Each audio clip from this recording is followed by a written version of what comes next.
Triple here, and we're honored to have him out here to teach. He has a big long list of things he's going to be going through. The first part is going to be about an hour-long lecture. We're going to go into some drills, and we're going to end up with a sort of a speed term that's actually going to be part of the class. So he'll go into more details on that. But if you guys, I think everyone here's paid $20. I think everyone's good on that. So thank you for coming, and thank you for paying, and welcome to the clinic. Bryce. Excellent. Thanks, guys. Are we set up yet with the camera? We have an issue with it. All right. So just to reiterate what he said, what we're going to do is we're going to do this little lecture part. I'm going to share my thoughts.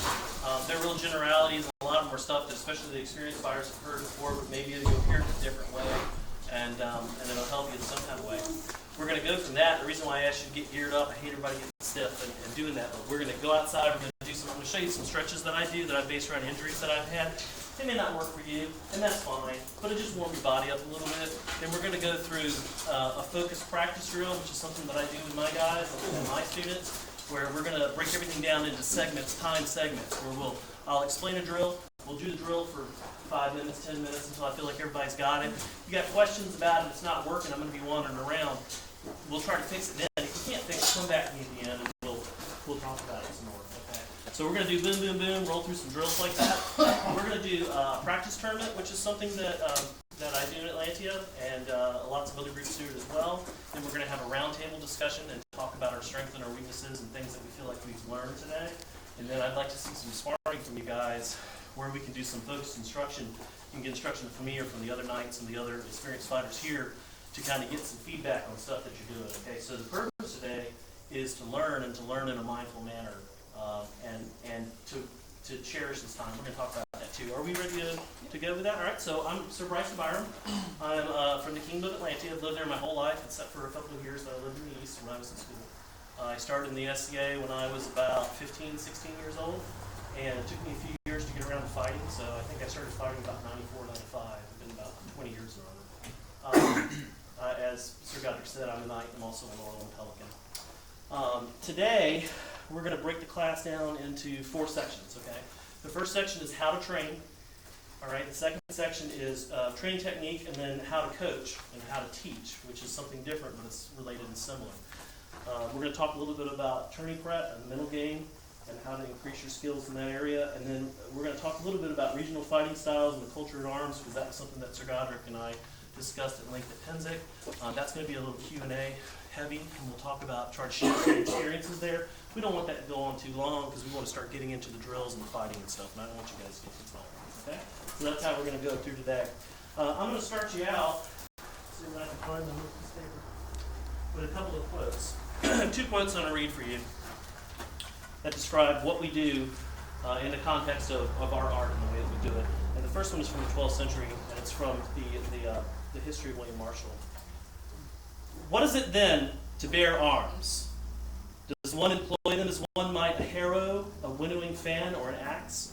No, it is a far more arduous labor. What then is chivalry?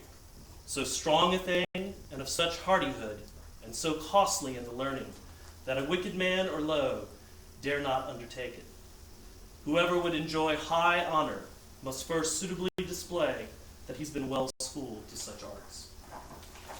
The second quote is from the 20th century, and it's from Pavarotti, Luciano Pavarotti. I was a musician for a number of years, and so we're going to talk a lot about measure and fighting on the beat and fighting off the beat. Pavarotti had a quote about practice, and he said, "For every day that I don't practice, it is as if I did not practice for 2 days. And for every 2 days that I don't practice, it's as if I didn't practice for a week. And for every week that I don't practice, it's as if I didn't practice for a year." So practice is a mindset, and it's something that we do as part of the eventual goal. There should be no difference between your tournament fight and your practice fight in the ideal situation. And at the same time, they should be 2 completely different things. So we'll talk about both of those things. So the first thing I want to share with you is my basic philosophy and what was taught to me by my knight and by the excellent coaches and teachers that I've had over the years. One of the first things my knight said to me that really resonated, and I tell it to all my students, is he said, in his own way, that we are 100% in charge of how much we suck. And that's a good thing and that's a bad thing. What he meant by that was we are 100% in charge. So we make the choice every time that we choose to fight or not to fight. Every time we choose to do mental work or pedal work or practice work or to lay down and not do that. We make that choice. It's a really great responsibility, okay? So it's good in that, you know, you can push yourself. You know, I've had a student knighted, I've had several other students, so one of my sparrers was knighted and several other students knighted. I didn't do the work, they did the work. I provided the guidance. But if the heart to do it is not there, then, you know, the rest of it doesn't mean anything. The other thing that I'm going to say is that I approach fighting as individual martial art with exception for techniques. In other words, there are techniques that are universal no matter what style you fight. I don't care if your foot's here, if your foot's here, if your foot's here, if your arm's here, if your arm's here. That doesn't matter to me as long as you understand basic power generation, if you understand timing and distance. That's generic across SCA fighting, okay? The trick for you as a student of the art is to absorb things like a sponge and take the things that work for your particular body style and your particular strengths and your particular weaknesses and build your own style out of that. So I call that the a la carte mentality for technique, okay? Once you have learned basic fundamentals of how to generate a blow, of how to block the blow, you know, you need to start tailoring and tweaking. You do that with the help of experienced coaches and teachers, and you do that through your own work. One of the most important things about becoming a good fighter is humility. And it's something that it's almost a joke, you know, people laugh, oh, that's the knightly virtue that's always, you know, forgotten in knights. But because they're thinking about how, you know, pompous we can be a lot of times, right? But that's not really what the humility that I'm talking about. The humility that I'm talking about is a way of examining you and examining yourself as a fighter. The example that I like to use is that I call it the poor mirror, okay? When we look at the world, we're always making observations. And we're always judging and critiquing. That's part of our genetic makeup. Okay? When I watch, you know, Sir Tim, oh wait, that's not Sir Tim, watch Sir Cedric fight, I'm going to be making judgments and evaluations about what I like about his style, how I feel I can fight it, you know, how I watch other people fight against him. That's judgments that I make. And 9 times out of 10, because I have experience and because I've studied the art, my judgments are going to be pretty good.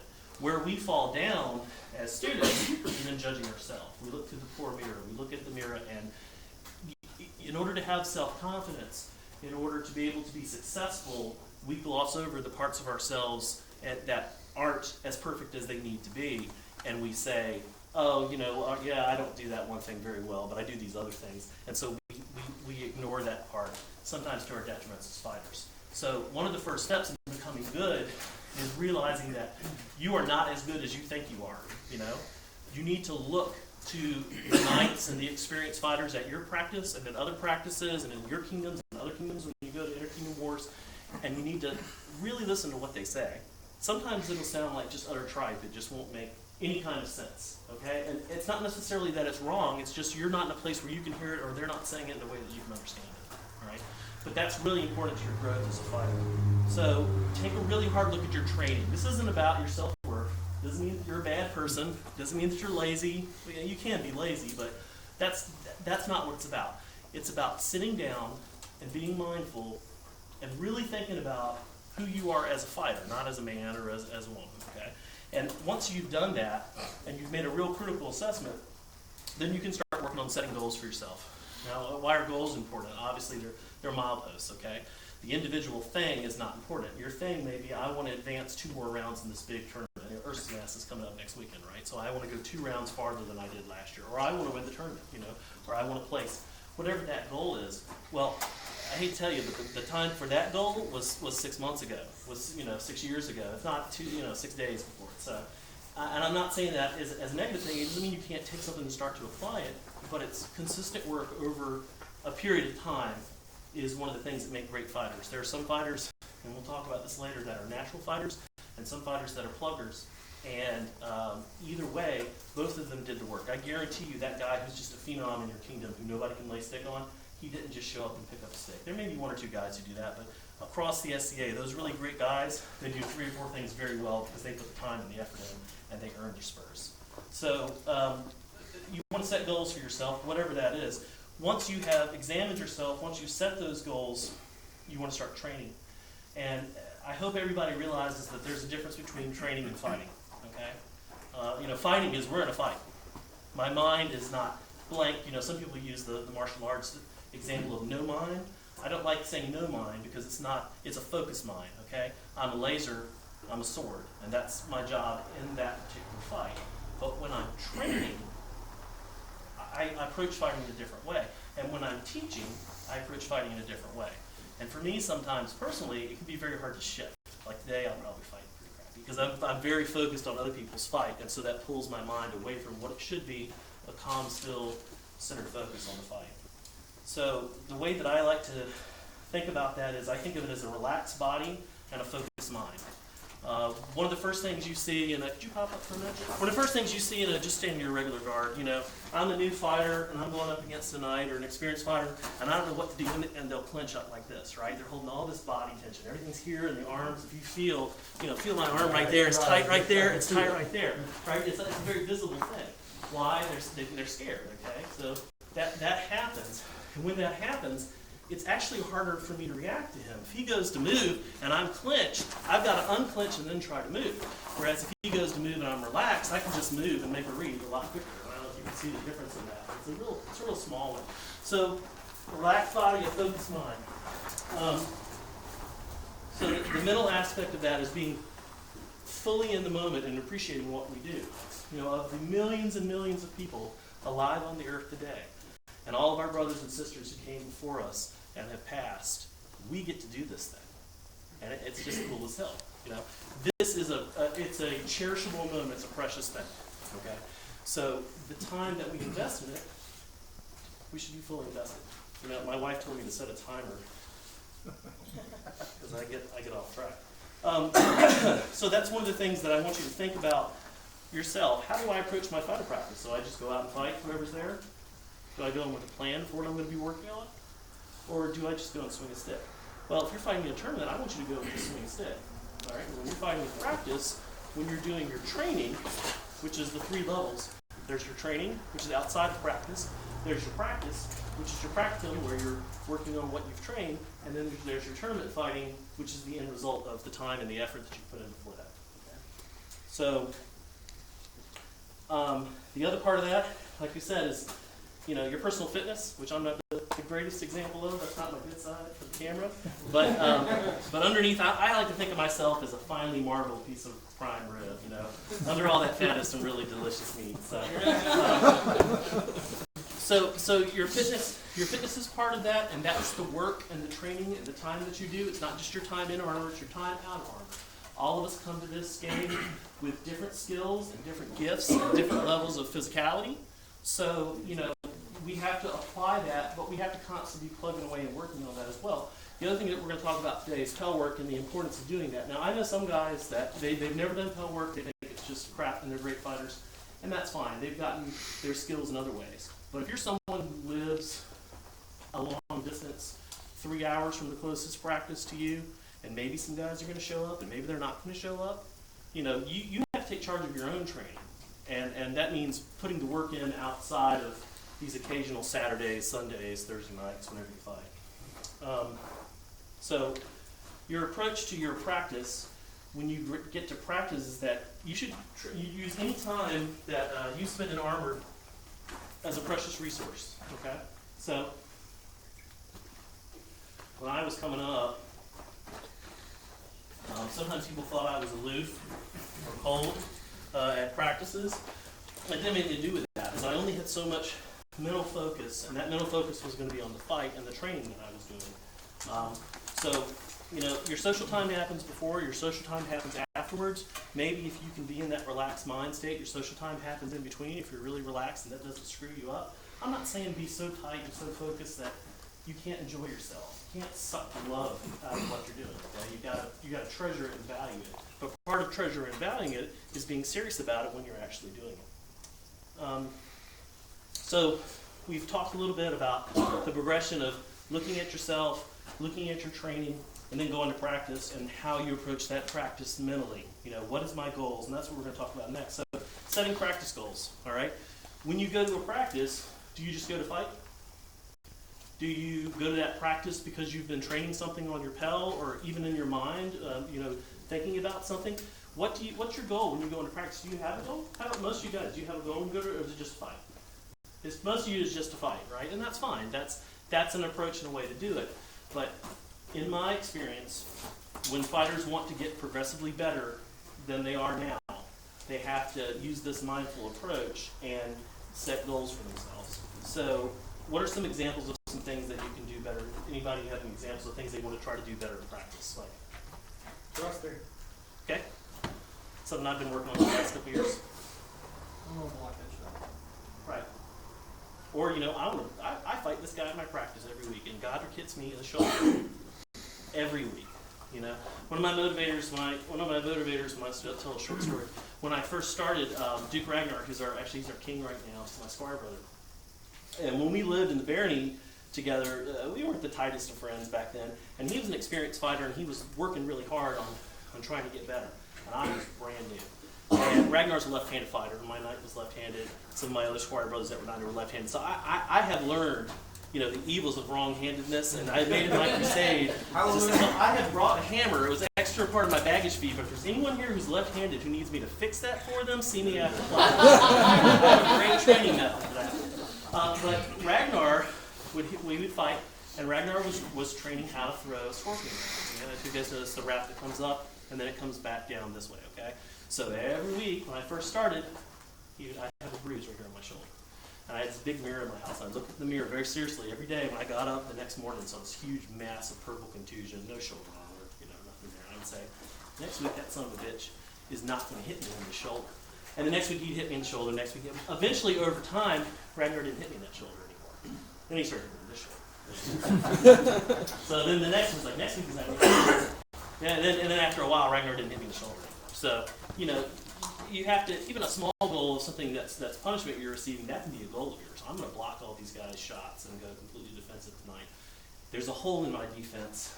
How do I address that? And that's where you turn to trainers, and we'll talk about that. So set goals for yourself. Don't just go out there and swing a stick. You can do that, and that's fine. And there's times for just fighting, and we'll talk about that too. But the more mindful approach that you put into it, I think the quicker gains you're going to see.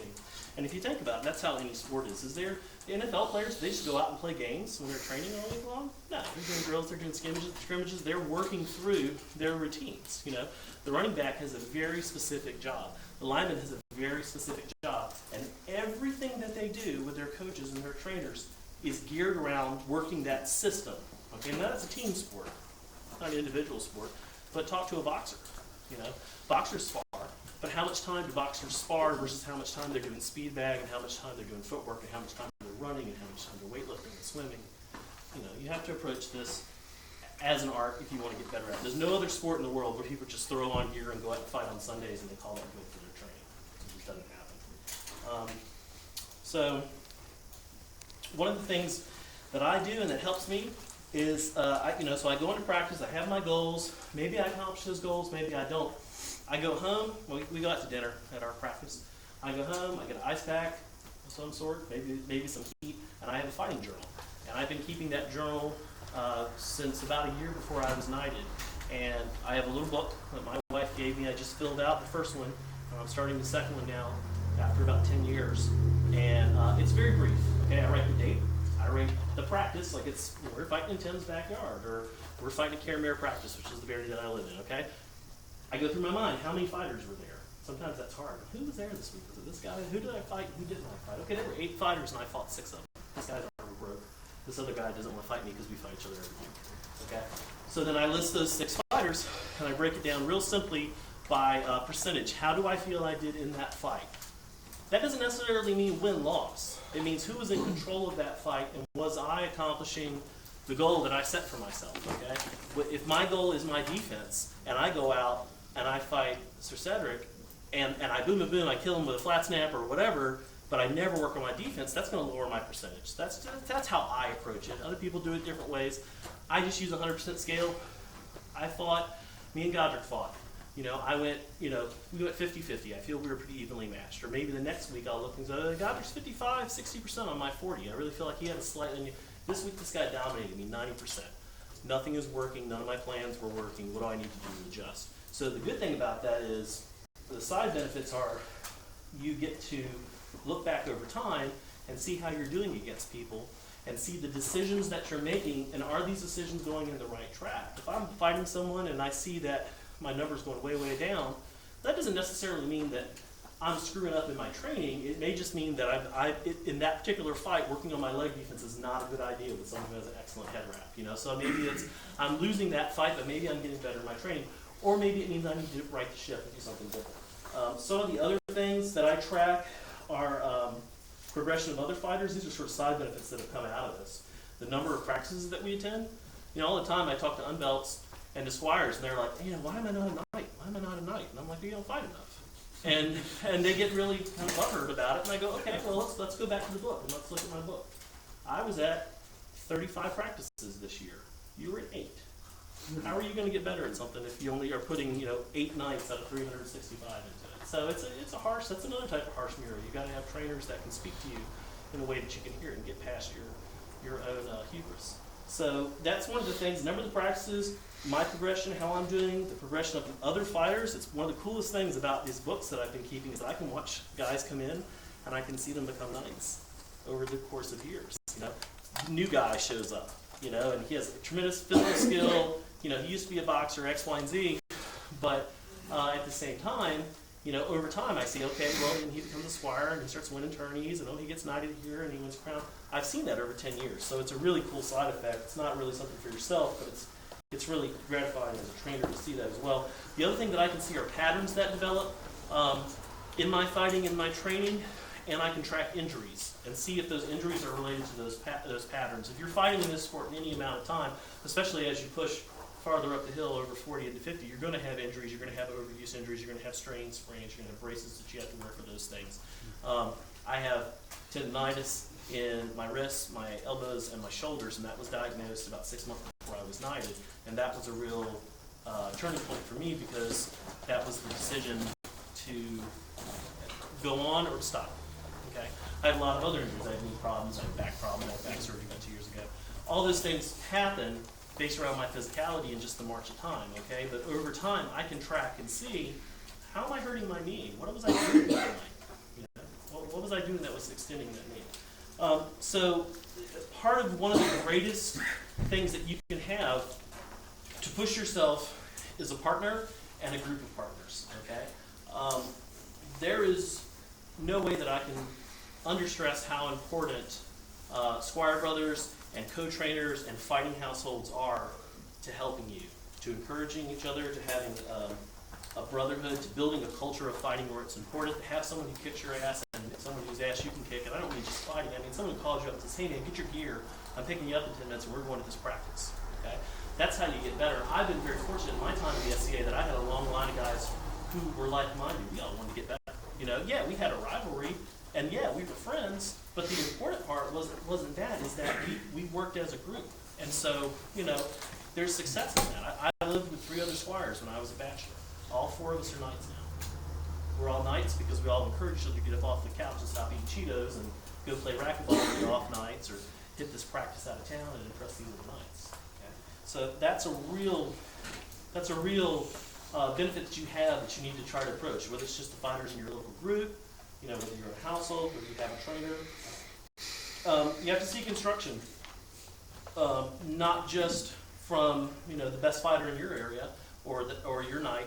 You need to get back to that a la carte approach and seek all kinds of instruction, and take and leave. I mean, sometimes you're going to get advice from people that's just it's complete crap. So, but you have to be nice and say thank you for your time and try to work it through. Sometimes, like I said, the fault is in you. It's not in the fighter who's expressing it. But one of the most important things that I tell my guys is work with everybody, even if it's a concept that we've done a million times. Go over and talk to this knight over here, or this fighter over here, this squire over here, and learn this concept, because everyone has an individual approach to how they teach and how they train. And I may say, you move your foot like this and you throw the blow like this. And I've told them a million times, and they're not getting it. And then they go and they talk to Logan, and Logan says, oh, I close my hand this way. And that's the light bulb, because what their brain needs to hear is I close my hand this way, or I move my hip this way. whatever that is. So it's really important to seek out that instruction and grab, whatever you can and leave out what doesn't work for your body. Your progression as a fighter, I believe, is tied to your sweat equity, okay? So it's how much time you put into it. I know very few guys who got good, really good, fighting one time a week, fighting once a month. Most of the guys have a period in their life when they're able to do it, where they're fighting at least 2 times a week, and then they're doing all that training work outside of the fighting, and that's what's important. And that's your daily work. And also those guys all had to look at themselves and be honest with themselves about what was working and what wasn't. Part of that is you run into plateaus. You're going to be doing great for a while, and then you're going to stay at that level. And other people are going to raise up above you, and the stuff that you were doing wasn't working. It was working, now it's not working anymore. So that's a natural part of that process. And part of getting good is staying consistent and pushing through those plateaus.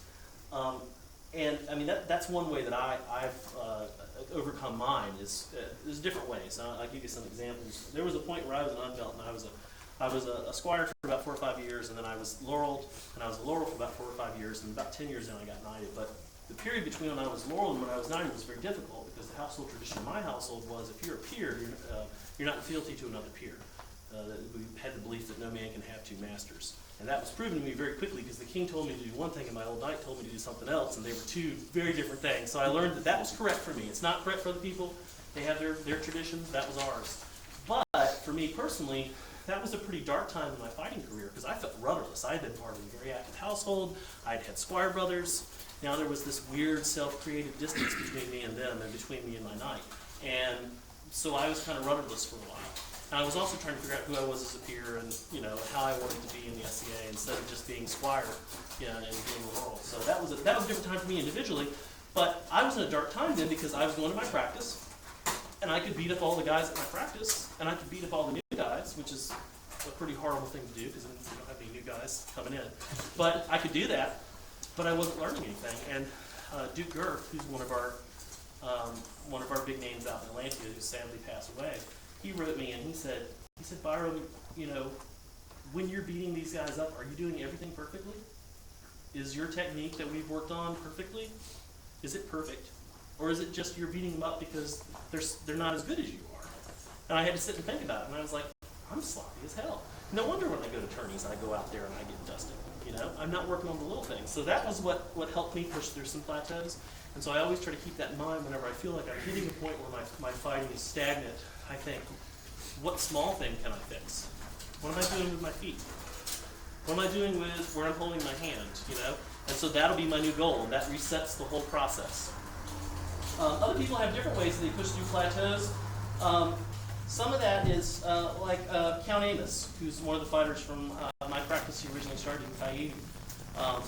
He came here, he was doing reasonably well. He fights a sword leg forward, center grip, kite stop. But he really felt like he wanted to kind of bump up to the next level. He got to the point where he was fighting well, but nothing was increasing. So what worked for Amos, that shield is held in a center grip. He pulled out his bucklers, which are a big part of his style anyway, because he's trained in a lot of I-33 stuff, and tried to apply that manual to SCA fighting. And he spent a year fighting buckler, okay? And at the end of that year, he was knighted. So, because he was going out in Atlantia, my shield is small for Atlantia, okay? So we fight with these big Peter shields. 24 by 36 is a very standard style, maybe a little bit thinner, a little bit longer, but roughly that shape. And he was going out fighting these big old boys with just this little dinner plate, And his footwork, off the chart. His movement, tracking blows, all that stuff jumped up. And not that he wasn't a great fighter before that, but putting himself in a situation to change it up.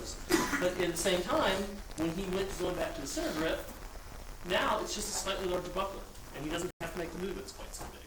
But his footwork is better. So that was one thing that helped him move through the plateau. Just different examples. Some guys change out weapons. Some guys don't. From the intel that I've gotten on you guys do a whole lot of sword and shield and a whole lot of nothing else. And that's a lot how our kingdom is too. But sometimes you need to have a different example. I have a squire, and he fights in a closed face horseman's helm. It's a sugar loaf helm. And he has the big Atlantean heater. And we were training one day, And I said, Balin, my hand is here. I was like, can't you see what I'm doing? And he's like, what are you talking about? And I realized that from here down, he's got breath holes. And between the shield and the way he was standing and blocking, he couldn't see this. He had no idea this was a whole part of the universe. I was talking to a guy in practice last week who was fighting with closed face on the same thing. He said, you know, when you're down here, I can't see anything. I don't know where it's at. So you have to train yourself around those things and you have to find those. So for him, I said, great, you're going to fight buckler and you're going to fight two-sword. I think two-sword was an abomination and an aberration against God, you know, personally. But you know what? Hallelujah. My squire started fighting two-sword and I started fighting two-sword with the training. And it's improved his toughness now, he can see. You know? We told our two-stick fighter he had to move to a different kingdom. See you, Griffin. You didn't send him to a man. Send him to SDR. So those are different approaches. Everybody's going to have different ways that they get through that stuff. You know, Pell work, I'm going to talk in that real, I'm going to tell you how I do Pell work, and I'm going to use some examples even though we don't have a Pell here, we have squires, and those are just as good. So I do my Pell work a lot differently than they did historically and how a lot of people do their Pell work. Because of repetitive stress injuries, a lot of people set up a Pell, and it's an unpadded Pell, and they just knock the hell out of it. And I think that's a really horrible idea for long-term joint health, okay? At least pad the thing. You know, put carpet on it, put padding on, do whatever you're going to do. And in my particular philosophy for Pell work is I never strike the Pell hard, okay? When I'm training with a Pell, I'm training my technique, or I'm working on my movement, or I'm doing different things. I never just go out there and unmindfully do my Pell work, and that's one of the things we're going to talk about. You know, your mental preparation for the Pell work. I just don't go out and just mindlessly throw 100 blows, okay? I go out with a plan. Today, I really want to work on thrusts, because I'm tired of getting thrust in the face, and I got to figure out how to make that stop happening. I need to understand how the blow is thrown so that I can process it and block it, right? So I will develop before I fight. I'll get in a mindful state where I'm focused on what I'm doing. I'm not doing other stuff. I'm not thinking about dinner. I'm not thinking about something to do the house. And I'm going to make a little plan at some point during the day when I'm driving or whatever. Today I'm really going to work on my back. So I really need to focus a Pell routine around that. And I'll build a little training exercise for myself around that. So all that time is mindful. So I use a soft Pell. And mine was made out of necessity. Much like you guys get a lot of rain out here, you know, if you don't have a nice big barn or a garage or an unfinished space that you can put a Pell in, or your wife doesn't want you to have a Pell in the house, you know, I got one of my daughter's pool noodles, and I took a bungee cord and I attached it to a ceiling fan in my man cave area, and I took some electrical tape, just like I learned how to do on Pell, and I did my target areas. There's my brow line and eyes, you know, here's the lower part, here's the shoulder, you know, here's the hips, here's the knee and the area above the knee that I'm going to train for on that little pool noodle. And I actually use a soft sword, very similar to the ones that were lent to me here. Mine is actually, I meant to bring it, but I just ran out of travel space. Mine is actually a kid's toy that I picked up at Penzic. It's like a padded stick. So the combination of those two things forces me to be very mindful of my technique, because in my experience, it's a lot easier for me personally to throw sloppy when I'm throwing with a lighter stick. Okay, I cheat the technique. A heavier stick, it forces me to throw the technique correctly, or I'll hurt myself. You know, a light stick, it's a lot easier to just get away with slop. That's just me personally and how I fight. So I've developed my Pell work with a light sword, with a soft Pell. The other thing about that arrangement is the Pell moves when I strike it, like a fighter moves. So, but I'm not moving fast to the point where it does that. And then one of the other things, and we'll talk about this, I'm just going to show you real quick. So you're my Pell, and I want you to move your hand up because I want to work on, let's say I want to work on a leg blow. So I want to figure out how to hit him with leg blow, all right? And I want to hit him in that leg back there.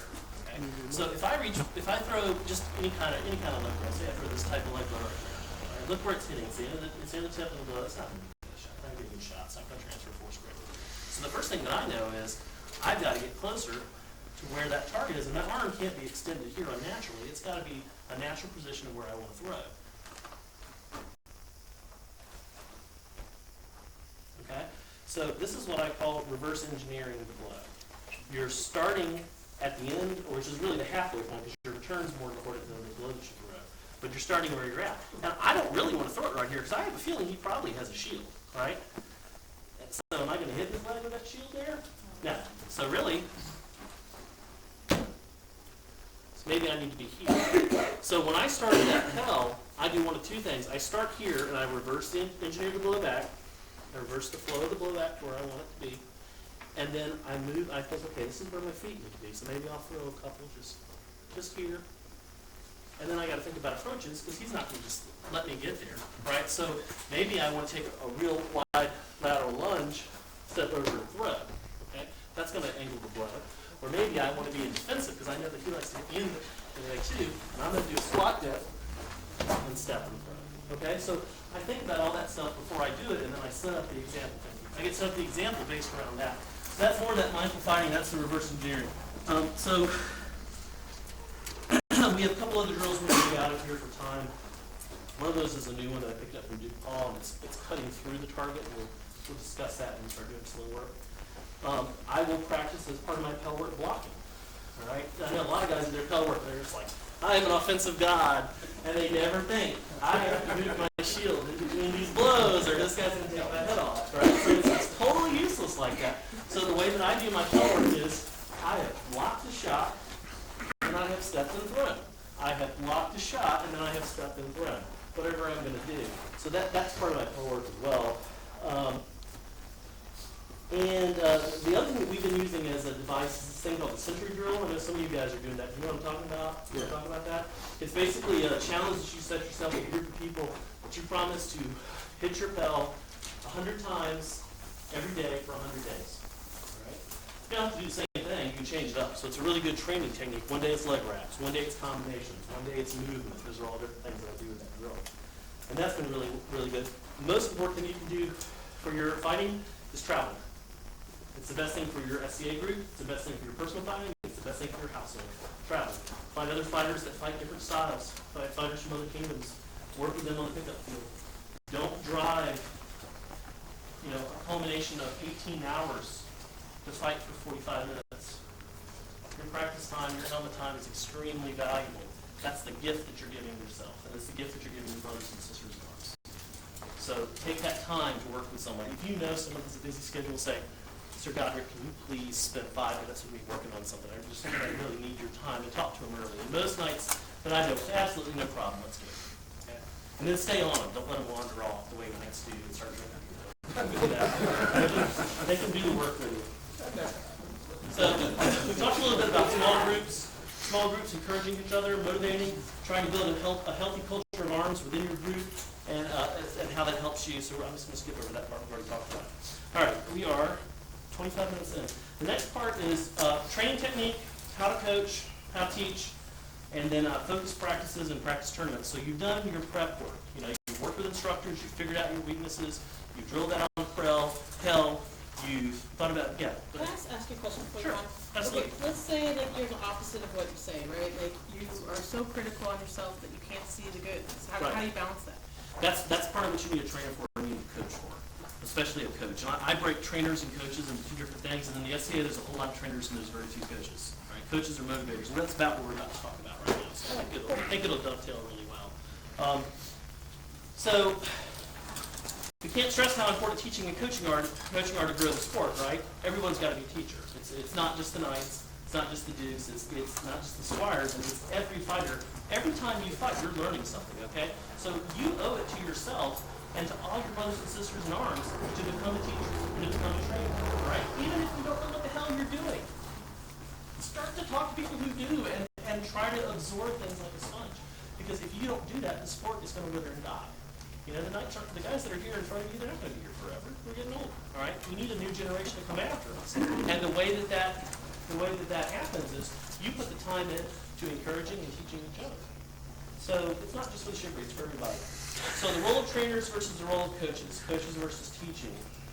It's kind of like training versus practice, like we talked about. So teachers or trainers, they have certain things that they do. So what you're looking at is someone an instructor or someone a mentor? Sometimes someone's a mentor to you, and they can give you a mental push in a way, or a spiritual push in a way that'll help you that necessarily doesn't have to do with fighting, but it has to do with your mind and how you approach fighting, okay? So it's very important to seek out those people as well. And then it gets back into, are you fighting the Knights, or are you getting the Knights to teach you? Are you pushing them, because when the knights show up, they're just going to put on their gear and they just want to hit you. That's fine. Let them do that. And then after you get hit, say, all right, sir, how'd you hit the leg? And most guys are going to tell you how to do it. Stuff like this, you duck your shield. Every time I fight you, you do this. Every time. So I hit you in the leg. I'm hoping that I hit you in the leg enough times that you'll realize that you're blocking this and maybe you'll move and we'll have a better fight. But unless you ask the question, you're never going to get the answer. So that's one thing to think about. So what do good teachers do for their students? They mentor them, okay? They encourage them through those bad times. You know, whenever everybody talks about the shit sandwich, pardon my language, but you know, you have the compliment and the loaf of shit and then the compliment on the other side. It's very important to encourage your fellow fighters, especially your students. You know, if you are 100% negative all the time, you're going to drive someone away, and they're going to shut down. And the only thing they're going to hear is, "I suck, I suck, man, I suck, God, I suck. I wish I could be as good as this guy who's really telling me how much I suck." So I talk a little different to the guys that I know. I'll say, "Hey, brother, you know, I really like your intensity today, and I love the things that you're doing. You have a really, really great leg blow. It's outstanding. I think you should try to change it up and throw some more head blows. Let's work on how to move your feet to make that more valuable. Because I feel like after you throw that leg blow, you kind of plant, you don't know what to do." 9 times out of 10, because I have that mindful approach to fighting, and I've watched them fight, and I go, "Yeah, I do that." You know, and so then that moves us into a situation where we can work together. And part of it's just being a regular person, just being nice to people. I mean, you know, you've got to have that. You know, there's a certain camaraderie that comes from the White Arms, and we all experience that together in this in some small way. We're not real soldiers, but we play at being, you know, men and women in combat. So we build that esprit de corps together. And it should be a mentoring point to jump off of. What do good teachers do? They learn to adapt their technique to the student who is in front of them. And encouragement, which we just talked about. And what I mean about that is, one thing I found once I became a knight and I started training squires versus training students, which are two separate things, but are similar. Everybody comes to this sport with their own benefits and with the things that they do poorly, okay? And if I say, you know, this is my dogma, I step like this, and if you're going to fight just like me, you've got to move this way, you've got to throw these blows. Okay, technique is technique. I'm still going to say your power generation sucks. We've got to work on that, okay? But that's different from saying you have to move your shoulder this way or you'll never throw one. That's ridiculous. Your shoulder is different from mine. You're 5'6". I'm 6'2". You know, the angles of the sword are coming in from different places. So part of being a teacher is trying to figure out, well, why doesn't this thing that I do work for this other guy? I have a student who's our prince right now, and he was my squire.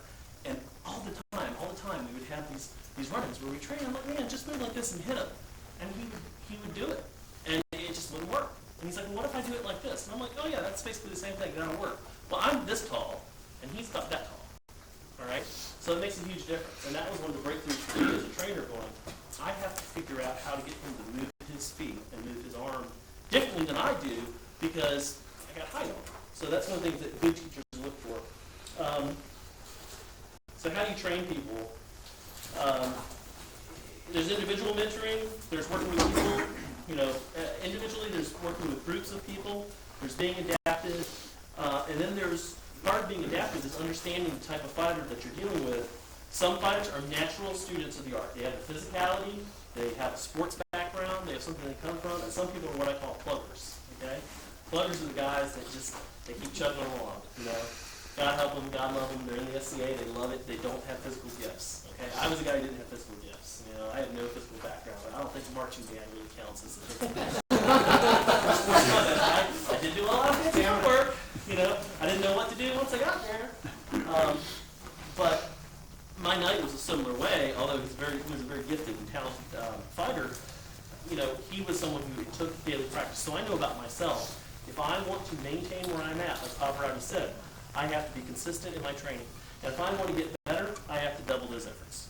Okay? So that's my type of personality. Some other types of personalities are phenoms. I just say, move your hand like this. Like, perfect. And I do it 8,000 times. Great, you got it. Now let's move on to the next thing. You have to look at your own level of involvement and how much time you're going to put into it. You have to look at paying it forward, but you also have to balance that well and realize that your own training is important. And if you're not doing your own training and your own work, you can't help other people. You have to determine whether the type of teaching we want to do is private instruction or public instruction. We have our burning fire practice. We've had for many years on Tuesday night. It's a huge success. I have a role in that practice as a trainer, but my responsibility to my students, to my squires and the people who actually work with me is something different, and I'm assuming that they want a more intense level of encouragement and a more direct approach, which usually means more profanity in my case. But it also means that we have private practices, and that's not to exclude anyone. I would train anyone whatever they want. I love talking about escape fighting, I love doing drills, I love fighting people, okay? But the people who are sworn to me, or the people who have come to me and said, Sir Bryce, I really need your help. Like we have a guy in our group, phenomenal guy, polearm fighter. I cannot fight my way out of a wet bag with a polearm. I'm horrible with polearm. But we've done specific drills, and it's forced me to become better at that style because I want to help him get better. Okay. So, but that's a personal choice we make. We have a private practice, and I tell him, look, if you come to my practice, you're not screwing around. And we're going to run through the drills that we do or how we do our monthly practices. It's not just showing up and throwing on armor and fighting. You know, it's training. We're thinking about, I will set up a lesson plan throughout the week. I've set up one for today. All the drills will be progressive through that lesson plan to teach you a lesson. And then hopefully you can apply that to whatever you do. And throughout the week, I'm thinking, okay, Dalen really needs to work on this, and Auckland really needs to work on this. What would be the best one of these drills that I know that can help both of them so that I can increase my practice time and my success in that? There's something that I do that I learned about fighting that's a little bit different from other guys. Cedric, can you stand up again? So, Cedric is my student, and he needs to learn how to.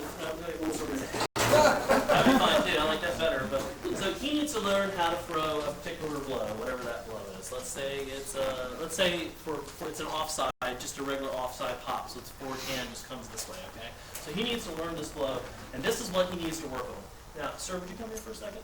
Be my. So this is what I do at practice, especially when, go ahead and put that in whatever hand you hold and get your guard.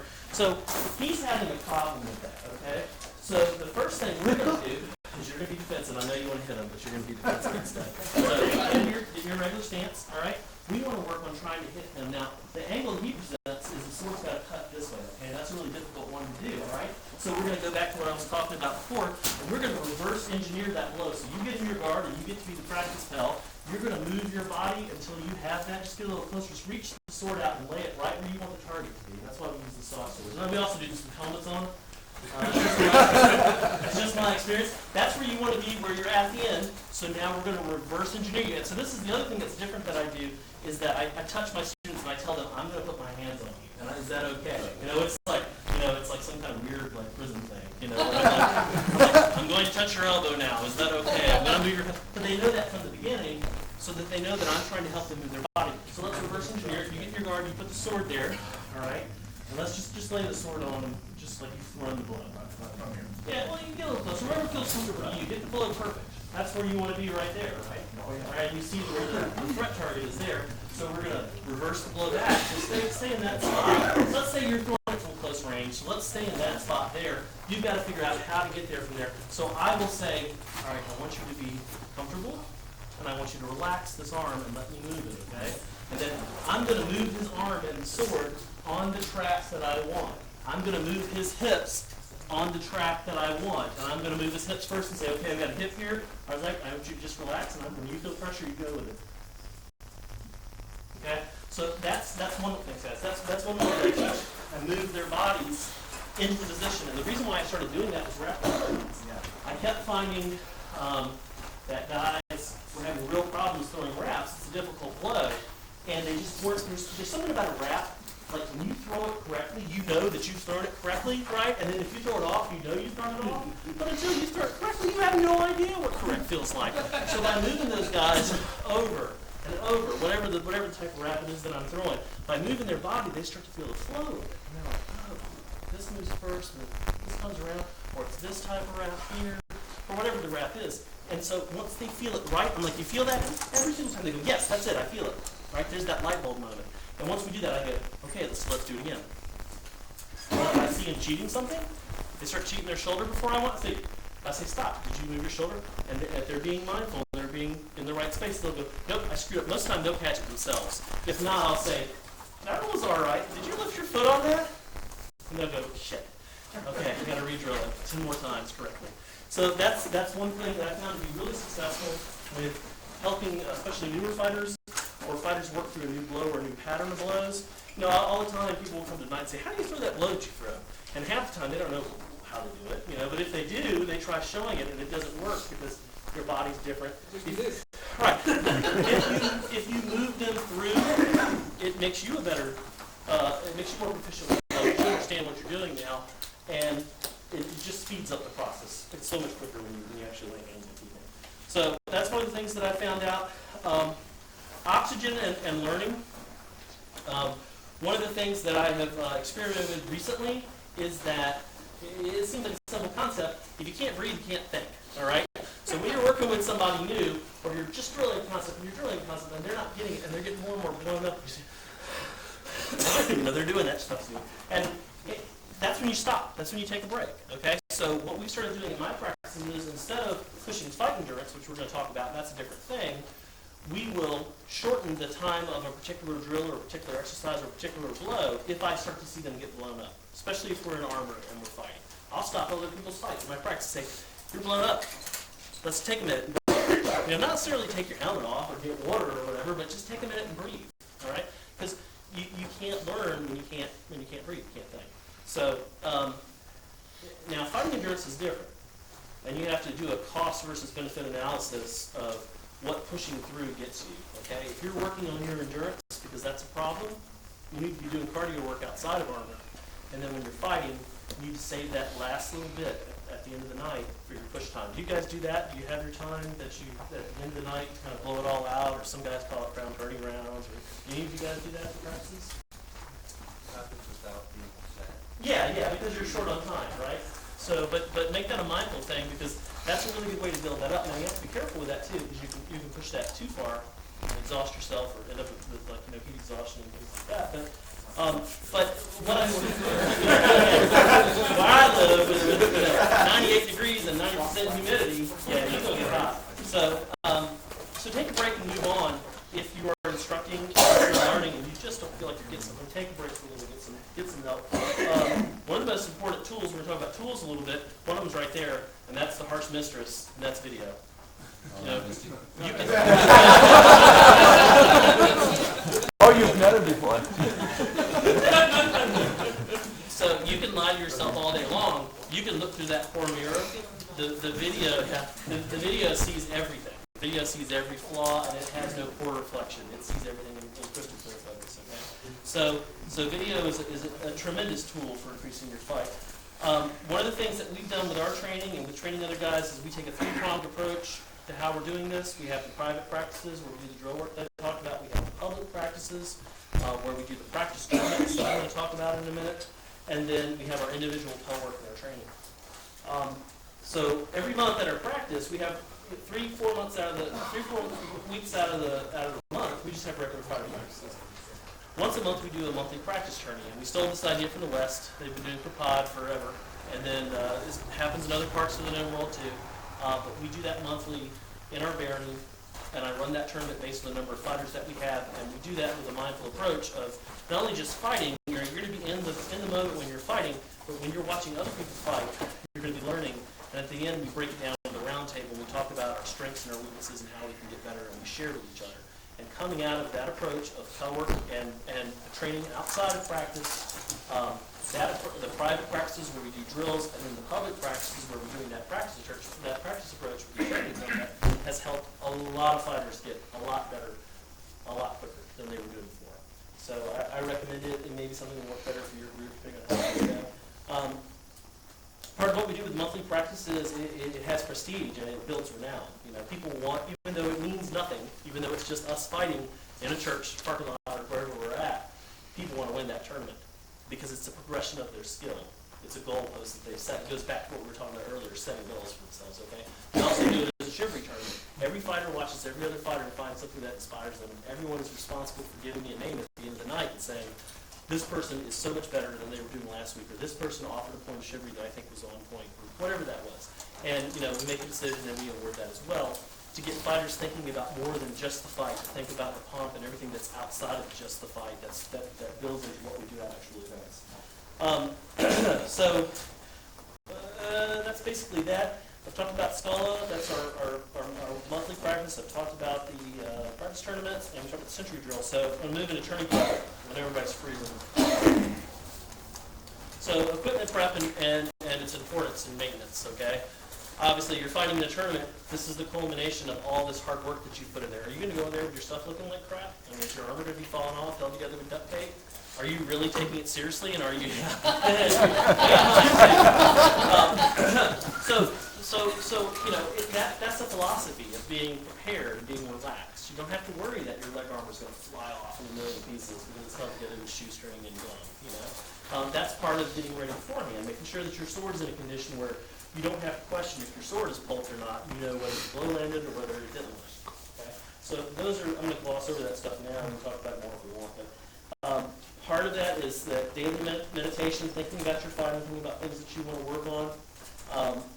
Watching film, YouTube is a phenomenal resource when you're bored at work and you have 5 minutes, or when you're just chilling out. Hope my boss doesn't see that, but you know, YouTube is really good for that. That's a tremendous tool. Watching other people fight, trying to figure out what they do. I love watching or digging into your videos that you guys put up and seeing all the different fighting stuff. Different from what we do, it's similar to what we do, and it just makes me think about fighting. So I go into my fight thinking about it. I may not change my fight, but I've had my mind, a certain portion of my mind, working towards my art during each day. Different things, hydration.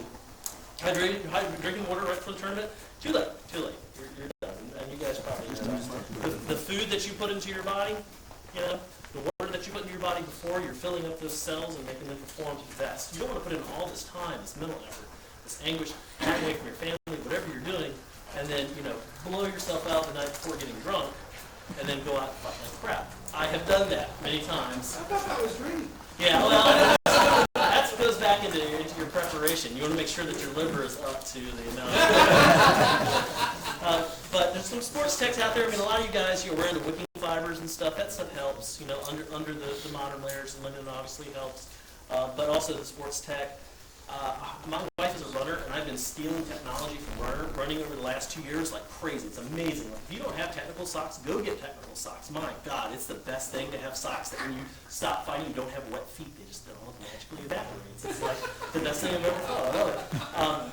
They have these disgusting things. I have one of them here. It's called a goo, and they're these little things that runners use that are little calorie packs that are these nasty. They're horrible. They come in all kinds of horrible flavors. I'm not gonna lie.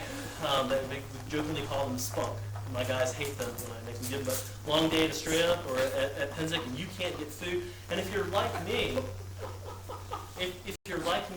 I can't eat when I fight. You know, a doctor told me one time. He said, your body is pumping blood through the system.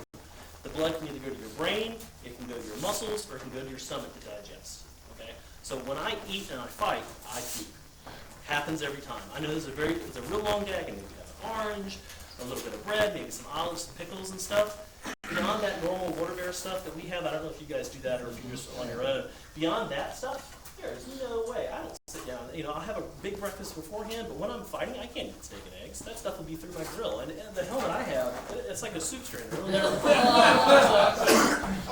So I use the goos sometimes on long days. They're just energy sometimes with caffeine, just to keep it going. A lot of guys do the sports drinks. I don't like the sports drinks because there's so much weird stuff in them, and there's just way so much caffeine that sometimes it pushes them too far. But the goos are nice. Sometimes they have caffeine, sometimes they don't. Sometimes they have sugar, sometimes they don't. They have vitamins in them. They're just a little supplement. Gatorade, everybody does it. There's a better technology than Gatorade, and it's called NUN, N-U-U-N. Okay, and it's made for runners, and it's like an Alka-Seltzer. You drop it in water, it tastes a million times better. It doesn't have all the crap in it that Gatorade has, and it hydrates you quicker. I don't have it here, but you can find it online. Look it up. It's really phenomenal stuff. Coconut water. Coconut water is my new thing. I've started doing that. It is disgusting. I have tried all flavors. It's Great diuretic. But, yeah, it is a great diuretic, but it does help. Yeah. Post-workout, post-lifting. Yeah. Oh, yeah. Absolutely. I mean, you know, absolutely. There's a compound you can get at GNC called L-glutamine. You mix that in your protein shake. It helps with the delayed muscle onset soreness. It's a huge benefit for that. So those are all different things. You know, use that stuff. Use the modern sports technologies out there. If you need help with your coaching, there's a program called Coach's Eye that you can use to put on your video. It's a tremendous thing to use. If you need help with your fitness, there are tons of things out there. There's My Fitness. One that my wife and I use is called Daily Mile. We set up a community of other Skadians that run and walk, and we track our progress. And I'm competitive, so when I see that my wife ran 20 miles, I get out of my chair and I hobble around the block. By 20 yards. But it pushes me. It's called dailymile.com. It's easy. There's a fitness site called lucid.com for tracking your calories. You can put in your exercise. So if I really want a glass of bourbon, I know I have to run 2 miles because I won't go over my calories for the day. One of the most important things, and we're going to gloss over this, I know you guys are freezing to death, but you want to try to develop your fight computer. And what I mean by that is the way that you look at fighting when you watch a fight. The great way of doing that is marshalling. As much as it sucks and no one really wants to do it, we all want to be out there fighting. Watching other fighters objectively will increase your knowledge on those fighters, your knowledge of fighting, and also your knowledge of yourself. We can talk more about that later. I want to get into the drills because everybody's getting cold. Part of that is reading your opponent. So in a tournament, I don't just, real simple things like, are they left-handed? Did God curse them with that affliction? Did I bring my hammer? No, I didn't bring my hammer. Okay, so I got to fight a lefty. So, do they have a Madu, or what are they holding? A novice tournament, when I first novice, my knight was left-handed, my starter was left-handed. My first loss, left-handed, blanked me.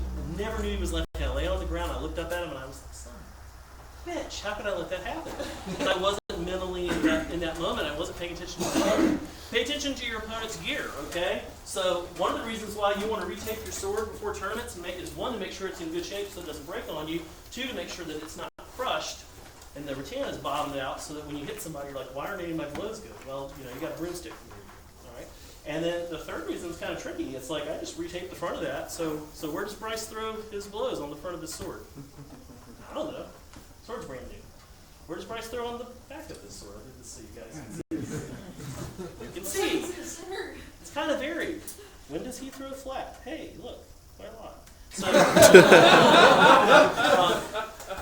make sure your thrusting tips and good repair. But when I'm fighting somebody and they're in their guard and their sword's there, this isn't when we're fighting, but this is when the heralds are doing their thing, the marshals are getting set up. What kind of armor are they wearing? How big is their shield? Where are the bolts on their shields? Okay? This is my shield. My shield's covered, and when it's painted and it's in good shape, it's really hard to see the bolts. You can still see them. Why are those bolts important? Yeah. Because the bolts are where my hand is, right? And that's a fulcrum point. I can move there. I can move it on the elbow there. All right? So if I'm going to do press attacks, I want to know where the bolts are. If it's a center grip, where are they holding it? Have they offset it and it's a little bit lower? Those are all things you can check. And that's real simple stuff you can do while you're in that relaxed mind state to help you become a better fighter. I'm going to show you a couple things. I'm going to skip some of this. We'll work on it later when we're doing stuff. But you want to train for the top 1% of fighters, not the bottom 99% of fighters. Okay, you have a gadget, and you have a trick, and you have a thing that works against the guys in your practice, and you go out and you fight your king, and he dusts you, and you never get to land it all day long. Is it an effective technique for you? No. Not yet. Not until you learn how to do it against the 1%. So that's a goal. It goes back to, well, shit, that offside doesn't work. What do I need to do to make it work? Starts me back over. Go to my coaches. Go to my trainers. Go to my coaches. You saw me fight. What did I do? Your feet were wrong. Crap. Okay. Go to my trainers. I'm having a problem with my footwork when I throw an offside. Can you help me? Let's work on that. Can you watch my feet tonight when we fight, sir? Can you watch my feet and see if they're in the right place? Can you stop me if they're in the wrong place? Mindful fighting. All part of the approach. Intimidation, eye feints, misdirection. We're going to leave that out and talk about that in some of the other parts of the practice. But there's the basic philosophy is I want to watch my opponent's hand. I want to watch my opponent's sword. Why? Because the sword's what's going to kill me. Now, hopefully they're not going to kill me with the shield. That's ACL, and that's a whole different kind of thing. They're going to kill me with the sword, okay? So I want to know where their sword is at all times. And so we're going to do some drills on how to hide your sword and how to read your opponent's sword. Cycling and timing, we'll talk about that too. Measure, and we'll also talk about the pace of a fight, fighting off the beat. And we're going to talk about lateral movement today. These are all the things that I've set up. And lateral movement to set up vectors of attack. You know, there's the best area that your sword is, an arc that your sword can travel in. You want to get your feet in the best place. And a lot of times, from what I've seen from Antirian fighters, at least from the guys that are on video, there's a style where your blows are coming in, and I feel like the guys who fight your style best are able to move this way really, really well. Okay? And they're able to move this way really well. Right? So that's one of the things we're going to work on today. I feel like we're running out of time. I know I'm blowing through this stuff pretty quick now, but I don't want to freeze you out. So speed is power, okay? But there's a power style and there's a speed style. They're two different things. Technique around the world is all the same, but how they choose to apply that technique can be very different. Some kingdoms, cultures don't want to be hit that hard and they don't want to throw that hard. It doesn't mean that their 1% fighters can't do that. They certainly can, but they choose not to, and that's their kingdom culture, okay? So that's something you're going to run into at inter-kingdom wars. Some kingdoms don't have a problem with that at all, and they'll just blast you. One of the really cool things about the SCA is just how regional it is, okay? It's all the same. Like last night we were hanging out and we were telling bullshit stories and all the rest of that. Same kind of stuff I've heard for 20, 30 years. Doesn't matter. It just changes straight from, Antier West War or Pennsic for Gulf Wars. All that's the same. But regionally, because of the pockets of activity in the SCA and the way the SCA is developed, you can tell a fighter from where they're from by their equipment and their movement. Okay? And a lot of that is based on cultural anthropology for that kingdom.